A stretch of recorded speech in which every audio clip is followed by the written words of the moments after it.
हिंदुस्तान में इस समय जो चुनावी सरगर्मियां चल रही हैं उसके मद्देनज़र पीछे कुछ पत्रकारों ने हमारे यशस्वी प्रधानमंत्री जी से प्रश्न पूछा, जिसमें इलेक्टोरल बॉन्ड जो है उसके ऊपर जब पूछा गया तो उसकी पारदर्शिता के प्रति उन्होंने ये पूछा कि आपने आज तक इसको सार्वजनिक क्यों नहीं किया।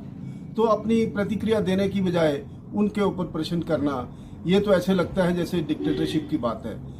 इलेक्टोरल बॉन्ड में ये संदेह के घेरे में इसलिए आता है कि जितना भी पैसा जो एसबीआई के इलेक्टोरल बॉन्ड के माध्यम से भारतीय जनता पार्टी को मिला, उसमें 80% की जो हिस्सेदारी थी वो भारतीय जनता पार्टी को गई। ये संदेह के घेरे में इसलिए भी आता है कि इसको सार्वजनिक करना, जब ये कहते हैं कि हम पारदर्शिता के आधार पर सरकार चला रहे हैं, तो इसको भी आम जनमानस में क्यों नहीं बताया गया। अब पोजीशन ये आ चुकी है कि इलेक्टोरल बॉन्ड के प्रति ये सभी मुंह छुपा रहे हैं और इनका कोई भी प्रवक्ता जो है, राष्ट्रीय प्रवक्ता हुआ या स्टेट का प्रवक्ता हुआ, इलेक्टोरल बॉन्ड के बारे में कोई भी ऐसी उसकी सही पोजीशन नहीं बता पा रहे हैं। क्योंकि ये जो इलेक्टोरल बॉन्ड है ये हमारे आगामी चुनावों में सबसे बड़ा मुद्दा होगा और इसके प्रति जब इनसे जो इनका जितना भी जो तंत्र है इस समय, ये इलेक्टोरल बॉन्ड के माध्यम से ये इसका दुरुपयोग किया जा रहा है और इस धन का दुरुपयोग जो है वो राष्ट्रीय धन का भी दुरुपयोग है।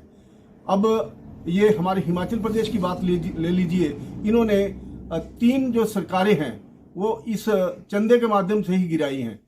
मैं तो ये पूछना चाहता हूं कि हिमाचल प्रदेश का जो जितना भी घटनाक्रम हुआ पीछे, उस घटनाक्रम में हमारी जो 40 विधायकों की सरकार थी, उस सरकार को इन्होंने तोड़ने का प्रयास किया, जो कि प्रजातंत्र के विरोध में है और जिसका पूरे हिंदुस्तान में नहीं विश्व में इसकी जो है वो जगहसाई हुई है। और हमारे हिंदुस्तान की जो इसकी प्रजातंत्र की जो खूबसूरती है, उस खूबसूरती को इन्होंने चैलेंज किया है।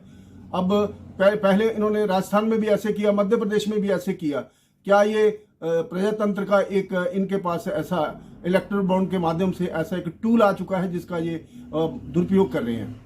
अब हिंदुस्तान की जो जनता है वो जनता अब जान चुकी है इनका असल जो चेहरा है, उस चेहरे को उजागर करने में ये इलेक्टोरल बॉन्ड जो है वो हमारा मुख्य मुद्दा होगा। धन्यवाद।